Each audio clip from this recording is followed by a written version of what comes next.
Assalamualaikum warahmatullahi wabarakatuh. Waalaikumsalam. Alhamdulillahirabbil alamin.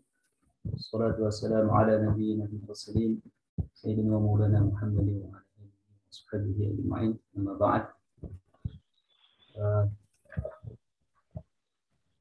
Sebelumnya yang saya hormati dan muliakan dosen pengampu mata kuliah pengembangan kurikulum Dr. Haji Tasman MA, mudah-mudahan beliau selalu dalam keadaan sehat walafiat bersama keluarga besar. Teman-teman mahasiswa yang saya banggakan.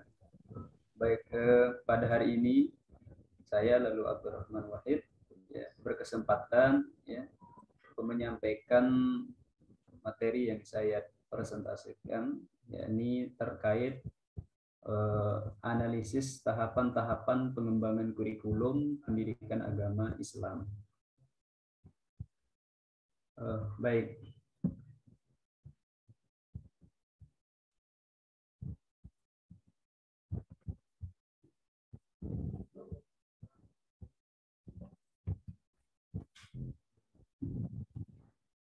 Selanjutnya, sebelum kita berangkat lebih lanjut mengenai bagaimana tahapan-tahapan dalam pengembangan kurikulum, kita perlu flashback kembali bahwa apa itu yang dinamakan dengan pengembangan kurikulum.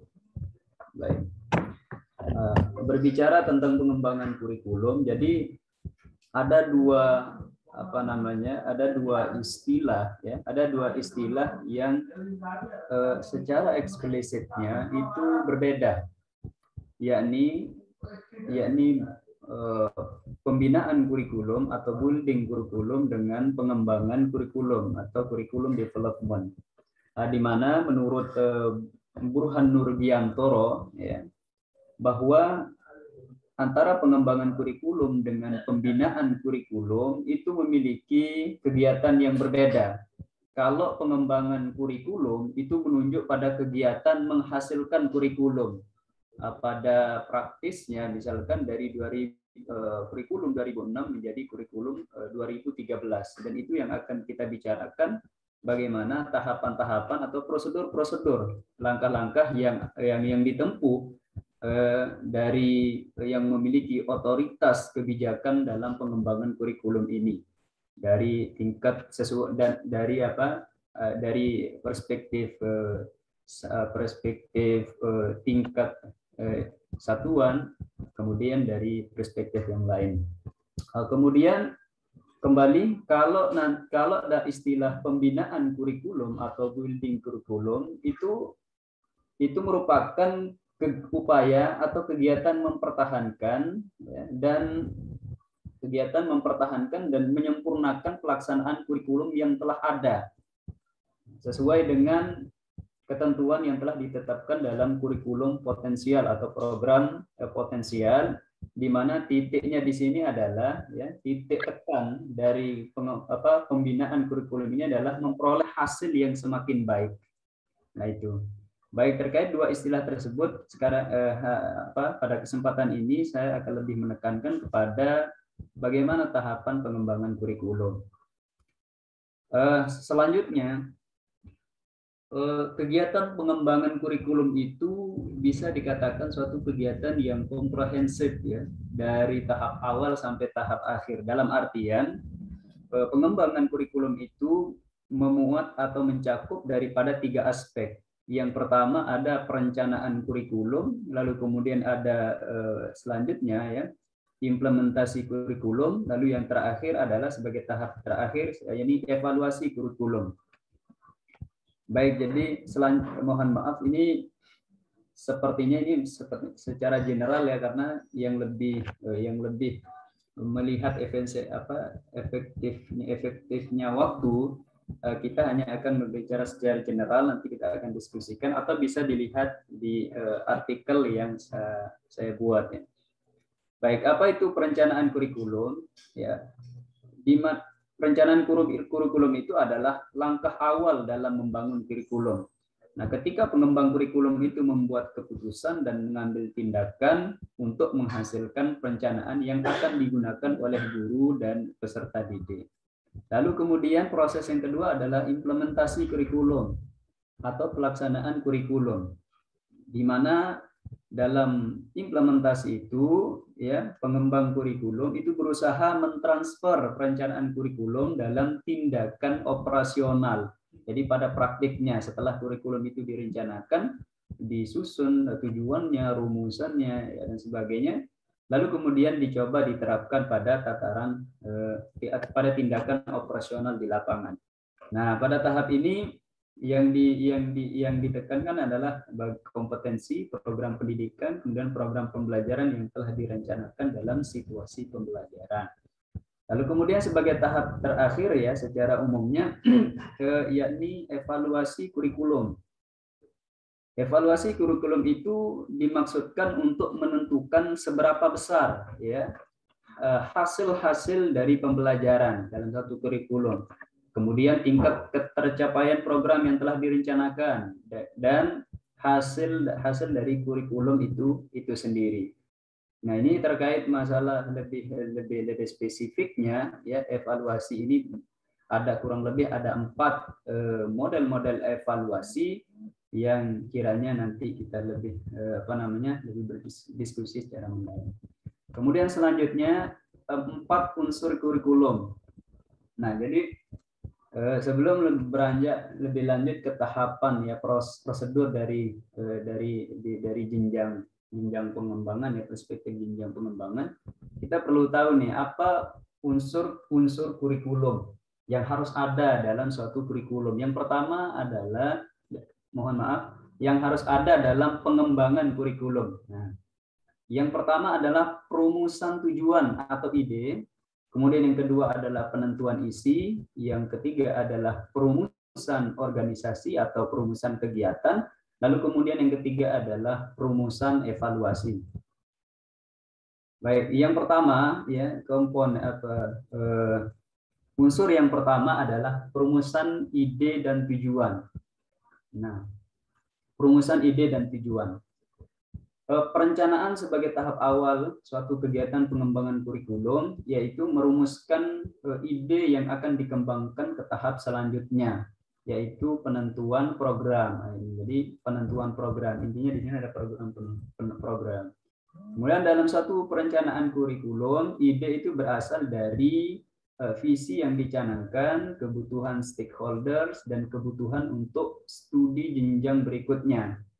Hasil evaluasi kurikulum yang telah digunakan dan tuntutan iptek dan zaman, pandangan para ahli keilmuan dan perkembangan era globalisasi, di mana seseorang dituntut memiliki etos belajar sepanjang hayat atau long life education, kemudian memperhatikan bidang sosial, ekonomi, politik, budaya dan tujuan ya.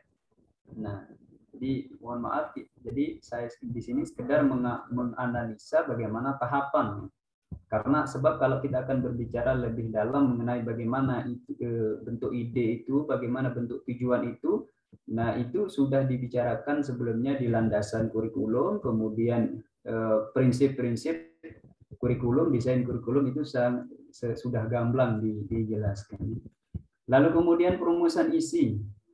Nah, adapun isi kurikulum itu merupakan pengalaman belajar yang direncanakan akan diperoleh siswa selama mengikuti pendidikan. Nah, pengalaman belajar ini dapat berupa mempelajari semua mata pelajaran atau jenis-jenis pengalaman belajar lain sesuai dengan bentuk kurikulum itu sendiri. Rancangan isi dikembangkan lagi dalam bentuk rencana pembelajaran yang akan dilaksanakan, misalkan seperti RPP atau SAP. Nah, rencana tersebut berisi tentang langkah pembelajaran untuk siswa setelah rencana tersebut diterapkan. Lalu kemudian perumusan organisasi. Nah, perumusan organisasi dapat sesuai dengan tujuan dan pengalaman belajar yang menjadi isi kurikulum dengan mempertimbangkan bentuk kurikulum yang digunakan. Ya, kemudian yang selanjutnya adalah perumusan evaluasi. Ya, perumusan evaluasi. Nah, evaluasi ini diperlukan untuk memperoleh balikan sebagai dasar dalam melakukan perbaikan. Nah, ini penting dirumuskan dalam rangka dalam rangka menentukan kualitas sesuatu atau output secara lebih tegasnya output atau hasil daripada kurikulum itu nanti ke depan. Nah, evaluasi itu sifatnya kontinu ya, dilaksanakan guna untuk diketahui tingkat efektivitasnya. Nah, dari hasil ini akan diperoleh bekal untuk menyempurnakan kurikulum berikutnya. Evaluasi dapat dikatakan sama dengan penelitian, ya.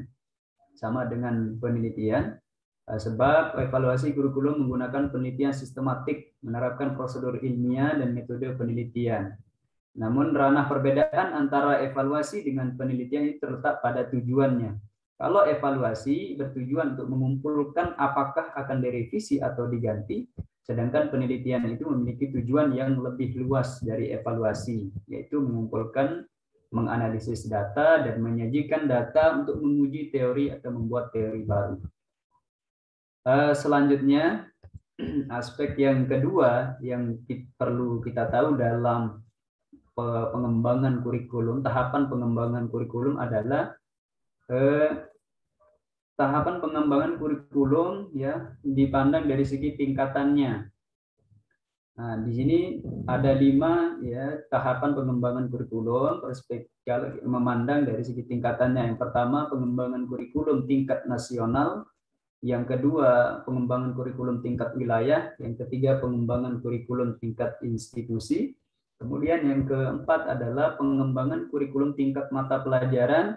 Lalu kemudian yang terakhir, pengembangan kurikulum tingkat pembelajaran di kelas. Baik, kita perhatikan bagaimana tahapan atau bentuk pengembangan kurikulum di tingkat nasional. Nah, pengembangan kurikulum pada tingkat nasional itu membahas pendidikan pada tingkat nasional yang terdiri dari pendidikan formal, informal, dan non-formal. Dari tingkatannya dapat dilihat secara vertikal dan horizontal. Kalau secara vertikal, pengembangan kurikulum dilakukan berdasarkan tingkatan pendidikan dari yang terendah sampai ke tinggi. Kemudian sedangkan secara horizontal, pengembangan kurikulum berdasarkan pendidikan yang sederajat. Nah, seperti contoh SD dengan MI dan program paket A. Dalam kurikulum 2013, pada tingkat nasional dilakukan penataan terhadap standar nasional pendidikan atau SMP, terutama pada standar kompetensi lulusan atau SKL. Kemudian standar isi, standar proses, dan standar penilaian yang dituangkan dalam peraturan pemerintah nomor 32 tahun nomor 32 tahun 2014. Lalu kemudian tahapan yang selanjutnya pengembangan kurikulum tingkat wilayah. Nah, pengembangan kurikulum tingkat wilayah itu bermuara pada wilayah tingkat 1 atau provinsi. Pengembangan kurikulum tingkat wilayah berkaitan dengan pengembangan kompetensi dan silabus untuk berbagai mata pelajaran di luar mata pelajaran kurikulum nasional. Pengembangan kurikulum untuk kelompok wilayah ini dilakukan oleh tim pengembangan kurikulum tingkat wilayah di bawah koordinasi Dinas Pendidikan Provinsi. Termasuk dalam kurikulum tingkat wilayah ini ya, itu muatan lokal dan bahasa daerah. Nah, itu yang dikembangkan di tingkat wilayah. Nah, jadi pelajaran muatan lokal dan bahasa daerah. Kemudian yang ketiga adalah pengembangan kurikulum tingkat institusi. Pengembangan kurikulum tingkat institusi itu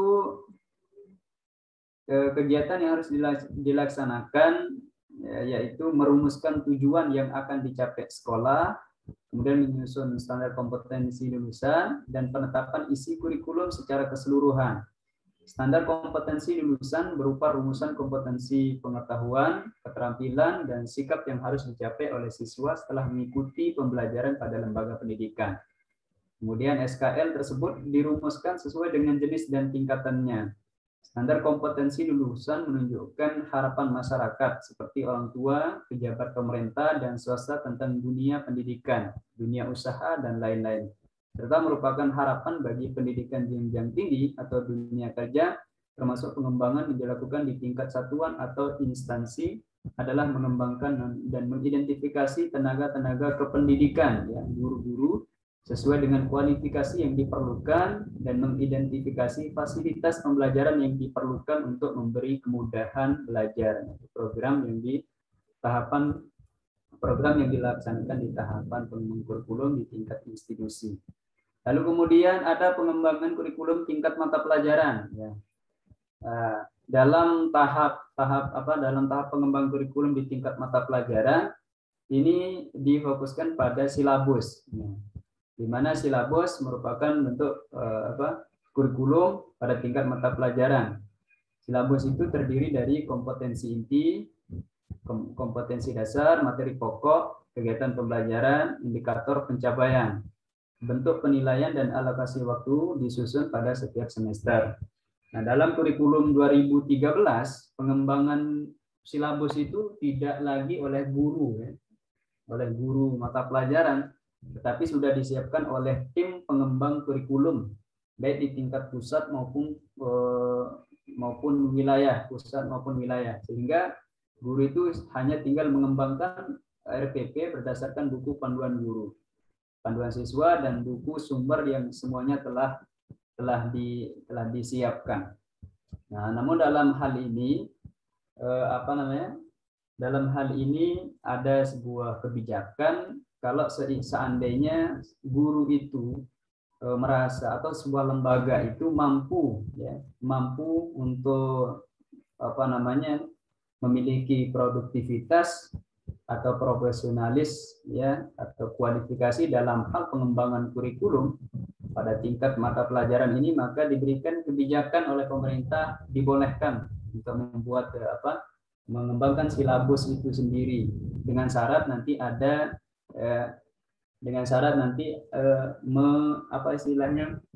mengkonsultasikan di tingkat wilayah, begitu.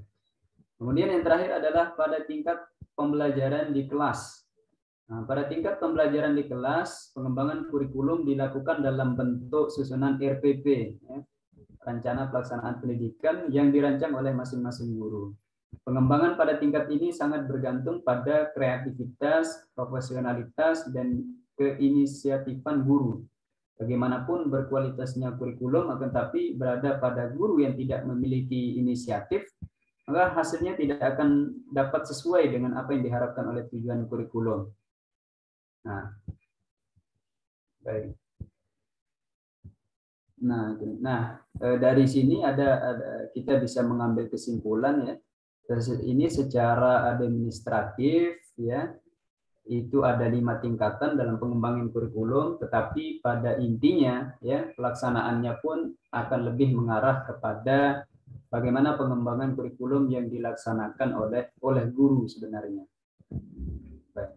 Kemudian faktor yang mempengaruhi pengembangan kurikulum itu ada 3, ada perguruan tinggi, ada masyarakat, kemudian sistem nilai.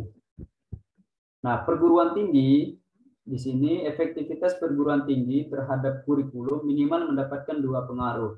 Pertama, dari segi pengembangan ilmu pengetahuan dan teknologi yang dikembangkan di perguruan tinggi umum. Kemudian yang kedua, dari segi pengembangan ilmu pendidikan dan keguruan serta penyiapan guru-guru lembaga pendidikan, ya, atau tenaga pendidikan atau LPTK seperti IK, FKIP, STKIP. Kurikulum lembaga pendidikan tenaga kependidikan juga mempengaruhi pengembangan kurikulum, terutama melalui penguasaan ilmu dan kemampuan keguruan dari guru-guru yang dihasilkan. Lalu kemudian pengaruh dari masyarakat, bahwa sebagai bagian dari agen masyarakat, sekolah sangat dipengaruhi oleh lingkungan masyarakat di tempat sekolah itu berada, atau lebih luasnya itu culture atau kultur budaya itu pun sangat mempengaruhi daripada pengembangan kurikulum. Masing-masing wilayah atau masyarakat itu memiliki, di Indonesia ini sangat-sangat heterogen sekali. Kemudian isi kurikulum hendaknya mencerminkan kondisi masyarakat penggunanya serta upaya memenuhi kebutuhan mereka. masyarakat yang ada di sekitar sekolah mungkin merupakan masyarakat yang homogen atau heterogen, artinya menyeluruh ya, berbagai dimensi budaya, adat dan sebagainya. Kemudian sekolah berkewajiban menyerap dan melayani aspirasi-aspirasi yang ada di masyarakat. Nah, salah satu kekuatan yang ada dalam masyarakat adalah dunia usaha. Nah, kalau kita memandang dari perspektif sudut pandang dunia usaha, perkembangan dunia usaha yang ada di masyarakat akan mempengaruhi pengembangan kurikulum. Hal ini karena sekolah tidak hanya sekedar mempersiapkan anak untuk selesai sekolah, tapi juga untuk hidup, bekerja, dan berusaha. Jenis pekerjaan yang ada di masyarakat berimplikasi pada kurikulum yang dikembangkan dan digunakan oleh sekolah. Kemudian yang terakhir adalah sistem nilai. Dalam kehidupan bermasyarakat terdapat sistem nilai, ya, baik nilai moral keagamaan, sosial, budaya maupun nilai politis. Sekolah sebagai lembaga masyarakat bertanggung jawab dalam pemeliharaan dan pewarisan nilai-nilai positif yang tumbuh di masyarakat. Sistem nilai yang akan dipelihara dan diteruskan tersebut harus terintegrasikan dalam kurikulum. Persoalannya bagi pengembang kurikulum adalah nilai yang terdiri dari berbagai kelompok etnis, kelompok vokasional, kelompok intelek, kelompok sosial, dan kelompok spiritual keagamaan yang masing-masing kelompok tersebut memiliki nilai khas dan tidak sama. Dalam masyarakat juga terdapat aspek-aspek sosial, ekonomi, politik, fisik, estetika, etika, religius, dan sebagainya. Nah, aspek-aspek tersebut sering juga mengandung nilai-nilai yang berbeda. Itu sebagai sebuah problematika, tantangan dalam pengembangan kurikulum. Baik, hanya itu yang dapat saya sampaikan, saya rasa. Nah, jadi kesimpulannya itu saya rasa hanya bersifat administratif, tapi kiranya perlu kita ketahui bagaimana untuk sebagai acuan landasan untuk gambaran ilustrasi untuk kita dalam pengembangan suatu pengembangan kurikulum. Baik. Terima kasih atas segala perhatiannya. Saya sampaikan terima kasih.